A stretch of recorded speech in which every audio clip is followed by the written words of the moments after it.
अस्सलाम वालेकुम।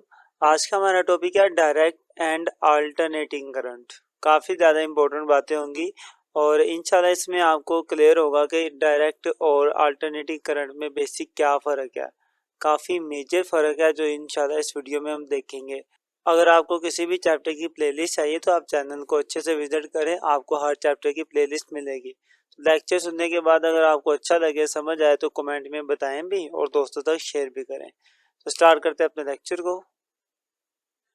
टॉपिक है हमारा डायरेक्ट एंड अल्टरनेटिंग करंट। तो सबसे पहले हम अपने डायरेक्ट करंट को डिस्कस करेंगे कि ये क्या चीज़ है। आपके सामने एक सर्किट मौजूद है, ये बैटरी है और ये बल्ब है। तो डायरेक्ट करंट बड़ा सिंपल सा करंट है। इसमें क्या होता है कि बैटरी के पॉजिटिव टर्मिनल से करंट निकलता है और मूव करता हुआ वापस कहाँ पे आ जाता है, नेगेटिव टर्मिनल के पास आ जाता है। तो पॉजिटिव से निकलता है और नेगेटिव के पास वापस आ जाता है। तो एक ही डायरेक्शन में ये मूव करता है और वो डायरेक्शन क्या है, पॉजिटिव से नेगेटिव की तरफ। तो इस तरह का जो करंट होता है, जो करंट एक ही डायरेक्शन में मूव करे, उसी को ही हम कहते हैं डायरेक्ट करंट। यही इसकी डेफिनेशन भी है कि the current which does not change its direction of flow is known as direct current. ऐसा करंट जो अपने फ्लो की मतलब अपने डायरेक्शन को चेंज नहीं करता, उसी को ही हम कहते हैं डायरेक्ट करंट। और ये करंट कहाँ कहाँ पे होता है, ये करंट आपकी बैटरियों के अंदर और सेल के अंदर पाया जाता है। ये इसकी एग्जांपल में लिख दीजिएगा कि डायरेक्ट करंट कहाँ पे होता है, जो सेल होते हैं और जो बैटरीज होती हैं उनके अंदर। और यहीं से ये बात ज़हन में रखिएगा कि हम डायरेक्ट करंट को ही स्टोर कर सकते हैं बैटरियों सेलों के अंदर। इसके अलावा जो दूसरा करंट है जिसको अभी हमने पढ़ना है, अल्टरनेटिंग करंट, उसको हम स्टोर नहीं कर सकते।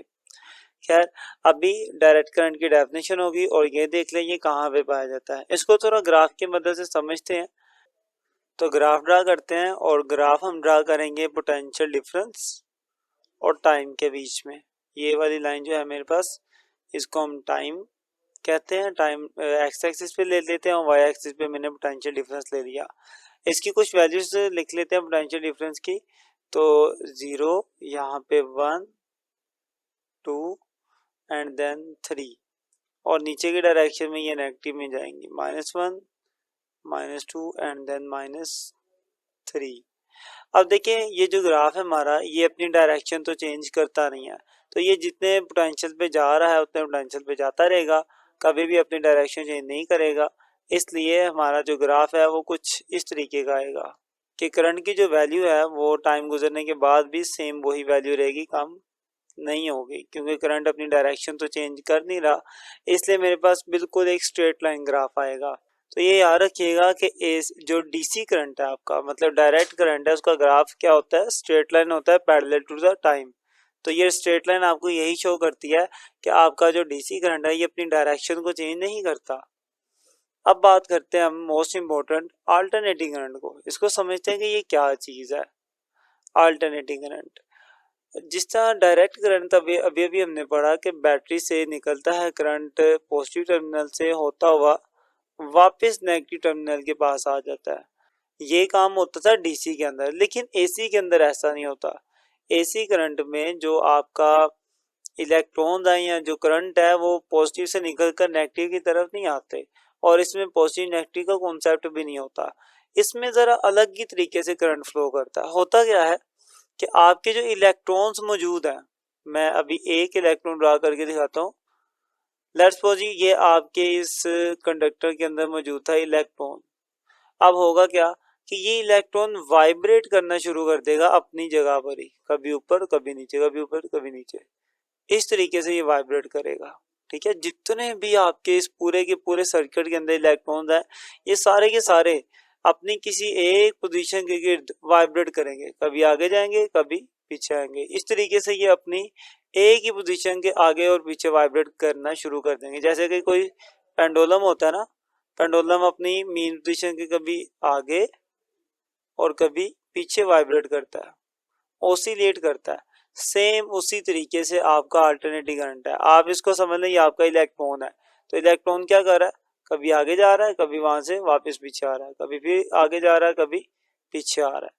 इस तरीके से ये काम करता है आपका अल्टरनेटिंग करंट। तो अल्टरनेटिंग करंट के अंदर इलेक्ट्रॉन्स एक पॉइंट से दूसरे पॉइंट तक फ्लो नहीं करते, बल्कि अपनी ही पोजीशन पर वाइब्रेट करना शुरू कर देते हैं, मूव करना शुरू कर देते हैं, जिसको हम कहते हैं अल्टरनेटिंग करंट।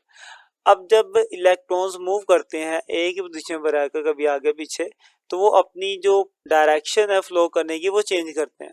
कि इलेक्ट्रॉन्स क्या करेंगे, कभी आगे जाएंगे, फिर आस्ते आस्ते उनके जो एनर्जी है वो कम होगी, फिर डाउन होती जाएगी, फिर ज़्यादा होगी, और फिर अपनी डायरेक्शन चेंज कर लेंगे। इस तरीके से ये करंट फ्लो होता है, कभी ऊपर कभी नीचे, कभी ऊपर कभी नीचे, मतलब अपनी डायरेक्शन चेंज करता रहता है ये करंट। अब इसका ये मतलब नहीं है कि इलेक्ट्रॉन पहले यहाँ था अब फ्लो करके आगे चला गया, नहीं, इलेक्ट्रॉन पहले भी यहाँ था, इलेक्ट्रॉन अभी भी यहीं पर है, अपनी ही जगह पर रहकर फ्लो करेगा, क्योंकि इलेक्ट्रॉन आगे जाएगा, फिर वहां से इधर आ जाएगा, फिर आगे जाएगा, फिर वहां से इधर आ जाएगा, तो वो एक वाइब्रेशन वाली मोड में चला जाता है जब वो एसी करंट के अंदर होता है। ये था आपके पास आपका अल्टरनेटिंग करंट। तो इसी चीज को मैं डेफिनेशन की फॉर्म में लिख देता हूँ कि the current which changes it's direction of flow after regular interval of time, के हर टाइम के बाद ये अपनी डायरेक्शन को चेंज कर ले, तो ऐसे करंट को हम कहते हैं alternating current. It is known as alternating current. Okay, यहाँ इसकी शॉर्ट फॉर्म एसी करंट भी से कहा जाता है। ये था आपका एसी करंट। तो जैसा कि अभी भी बताया कि इलेक्ट्रॉन जो होता है वो क्या करता है, वो ओसिलेट करता है, इलेक्ट्रॉन कभी आगे जाएगा कभी पीछे जाएगा। तो इसको हम ग्राफ में ड्रा करें तो वो कुछ ऐसा ही ग्राफ आपके सामने आता है। इसलिए मैं ये बात कर सकता हूँ कि अल्टरनेटिंग करंट बेसिकली क्या है, मेरा वाइब्रेटिंग करंट है। वाइब्रेटिंग करंट भी इसे मैं कह सकता हूँ, या फिर ओसिलेटिंग करंट भी कह सकता हूँ, ओसिलेटिंग करंट। क्लियर? तो ये बात याद रखिएगा कि ये एक ऐसा करंट है जिसके अंदर इलेक्ट्रॉन्स वाइब्रेट करते हैं, मूव नहीं करते। जैसे कि डीसी में था, डीसी में तो इलेक्ट्रॉन निकलेंगे यहाँ से मूव करते हुए नेगेटिव में वापस आ जाएंगे, लेकिन एसी में ऐसा नहीं होता, इलेक्ट्रॉन ना निकलते हैं ना आगे जाते हैं, बस अपनी ही पोजीशन पर रहते हुए ओसिलेट करते हैं, अपनी पोजीशन पर रहते हुए। और ये एसी करंट बनता कहाँ पे है, जैसा कि डीसी बैटरियों के अंदर सेलों में होता था, तो एसी करंट को हम अपने जनरेटर के अंदर बनाते हैं।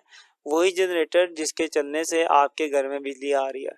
जो आपके डैम है, डैमों के अंदर भी बड़े बड़े जनरेटर ही है जहां से बिजली प्रोड्यूस होती है और देन वो आगे सप्लाई की जाती है। तो मतलब आपके घरों में जितना भी करंट आ रहा है वो सारे का सारा एसी करंट आ रहा है, क्योंकि ये करंट ज़्यादा दूर तक इजीली पहुंचाया जा सकता है एज कम्पेयर टू डीसी के। इसलिए हम एसी करंट को ही यूज़ करते हैं ट्रांसफ़र करने के लिए। तो ये हो गया हमारे पास अल्टरनेटिंग करंट।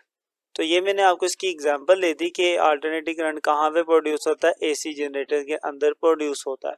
अब यहाँ पे सोचने वाली बात ये है कि आपने अभी भी सुना कि इलेक्ट्रॉन जो है वो मूव नहीं करते। तो हमारे घरों में जो करंट आ रहा है, तो क्या मतलब जैसे कि बाहर मीटर में भी दो तारें लगी होती हैं, ये आपका घर का मीटर आ गया, इसके मीटर से आगे दो तारें घर में जा रही हैं, और आपने इन दोनों तारों के आगे कोई पंखा लगा दिया, कोई फैन लगा दिया, लेट्स सपोज आपने कोई बल्ब भी लगा दिया। तो इन दो तारों से देखकर तो हमें ये समझ आती होगी कि ये मीटर है, इस तार से करंट आ रहा है और यहाँ से वापस जा रहा है, हमारे माइंड में ये है। लेकिन ऐसा नहीं होता है, ऐसा सिर्फ और सिर्फ किस केस में होता है, डीसी केस में होता है, करंट आता है वे वापस भी जाता है। लेकिन एसी में ऐसा नहीं होता। एसी में क्या होता है कि बस इलेक्ट्रॉन्स, जैसे कि इस तार के अंदर जो इलेक्ट्रॉन्स है ये क्या शुरू कर देंगे, वाइब्रेट करना शुरू कर देंगे। और ये वाइब्रेट उस वक्त करेंगे जब ये देखेंगे कि इस वाली तार के अंदर जो इलेक्ट्रॉन्स है और जो इलेक्ट्रॉन इस वाली तार के अंदर है, इनका कलर चेंज करके बनाते हैं कि जो इलेक्ट्रॉन्स इस तार के अंदर है इन दोनों की एनर्जी में फर्क आएगा। इनकी एनर्जी हो जाएगी ज्यादा और इनकी एनर्जी हो जाएगी कम, जिस वजह से ये वाइब्रेट करना शुरू कर देंगे, और ये वाइब्रेट नहीं करेंगे, ये जैसे हैं वैसे ही रहेंगे। ओके, तो आप इस चीज को इस तरीके से भी कर सकते हैं, ये अक्सर किया भी जाता है, मैंने देखा कुछ जगहों पे।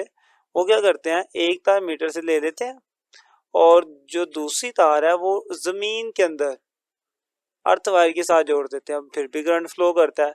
अब आप खुद सोचें कि करंट वापस तो जा नहीं रहा, तो करंट तो फ्लो ही नहीं करना चाहिए, क्योंकि वापसी का तो रास्ता हम दे ही नहीं रहे, क्योंकि वापसी तो सीधा ज़मीन के अंदर हो रही है, लेकिन फिर भी करंट फ्लो करता है एसी के अंदर। वो फ्लो ही नहीं ना कर रहा, मसला ये है। जो हम कहते हैं ना फ्लो कर रहा है, वो फ्लो नहीं कर रहा। बेसिकली क्या कर रहा है, करंट वाइब्रेट कर रहा है, और बस वाइब्रेशन करने के लिए उसे क्या चाहिए कि एक साइड पे अगर इलेक्ट्रॉन्स की एनर्जी ज़्यादा है तो दूसरी साइड पे कम होनी चाहिए। तो ये जो वायर हमने अर्थ के साथ अटैच कर दिया है, इसके अंदर तो एनर्जी लो है, इन सब की एनर्जी डाउन है और इनकी एनर्जी ज़्यादा है, जिसका नतीजा क्या होगा कि ये सारे इलेक्ट्रॉन्स वाइब्रेट करना शुरू कर देंगे।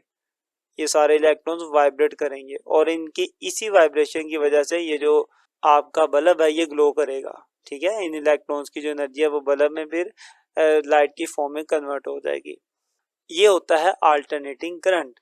ये जो तार आपने ज़मीन के साथ लगाई है, आप ज़मीन के साथ लगा के भी काम चला सकते हैं, नहीं तो आप सिंपल इस तार को दोबारा से मीटर के अंदर भी लगा के काम चला सकते हैं। दोबारा मीटर के अंदर लगा दें, मीटर ने भी आगे यही करना होता है। एट दी एंड ये सारी तारें एक तार जो ज़मीन के साथ ही हमने लगाई होती है, और वो क्या करती है, पोटेंशियल का डिफरेंस क्रिएट करती है। एक तार में पोटेंशियल ज़्यादा, एक तार में कम, और ओवरऑल वाइब्रेशन स्टार्ट हो जाती है इलेक्ट्रॉन्स की, जिसको हम कहते हैं कि अब इसमें एसी करंट आ चुका है। तो मैं उम्मीद करता हूँ कि आपको एसी करंट थोड़ा अच्छे से क्लियर हुआ होगा। अगर आपको कोई क्वेश्चन हो तो आप ज़रूर पूछें इसमें से, क्योंकि ये समझना ज़्यादा इंपॉर्टेंट है। अब इसको ग्राफ के ऊपर ड्रा कर लेते हैं। तो जैसा कि अभी भी बात हुई, एसी करंट जो है वो अपनी डायरेक्शन चेंज करता रहता है। तो सेम इसी बात को हम ग्राफ के ऊपर भी देख लेते हैं कि करंट आएगा, स्टार्टिंग में उसकी वैल्यू ज़्यादा होगी, देन अगेन वो अपनी डायरेक्शन चेंज करेगा और अब नीचे आना अपनी वैल्यू कम करना शुरू कर देगा, और कम करते करते अब सिर्फ वो अपनी डायरेक्शन चेंज करेगा। अब क्या करेगा, अब वो अपनी डायरेक्शन ही चेंज कर लेगा। अब वो यहाँ से मूव करता हुआ फिर ऊपर आएगा, फिर अगेन अपनी डायरेक्शन चेंज करेगा। तो पहले ये नीचे की तरफ था, अब करंट ऊपर की तरफ फ्लो कर रहा है। इस तरीके से जो करंट है वो अपनी डायरेक्शन चेंज करता रहता है, और आपको ये इस तरह के वेव की फॉर्म का ग्राफ मिलता है, और इस तरह के ग्राफ को हम कहते हैं साइनोसोडियल ग्राफ। साइनोसोडियल। इसलिए जब भी सर्किट ड्रा किया जाता है तो सर्किट के अंदर जब एसी करंट को शो करवाना होता है तो इस तरह का सिंबल बना दिया जाता है। मतलब इसमें से क्या गुजरा है, एसी करंट गुजरा है। ये बात होगी हमारे एसी करंट की। तो मैं उम्मीद करता हूँ कि आपको समझ आया होगा कि एसी और डीसी में क्या फ़र्क है। तो एक ओवरव्यू दूँ आपको तो सिंपल, जो डीसी करंट है वो पॉजिटिव से नेगेटिव फ्लो करता है, और जो एसी करंट है वो फ्लो नहीं करता, बल्कि इलेक्ट्रॉन्स अपनी ही पोजीशन पर रहते हुए वाइब्रेट करते हैं, सिंपल से। इसलिए हम इसे वाइब्रेटिंग या फिर ऑसिलेटिंग करंट भी कह सकते हैं। तो यहाँ तक आपका ये लेक्चर कंप्लीट होता है। अगर आपको कोई मसला हो, कुछ बात करनी हो तो आप ज़रूर करें, कमेंट करें। वीडियो अच्छी लगे तो दोस्तों तक शेयर भी करें। मिलते हैं इंशाल्लाह नेक्स्ट वीडियो में, तब तक के लिए अल्लाह हाफिज़।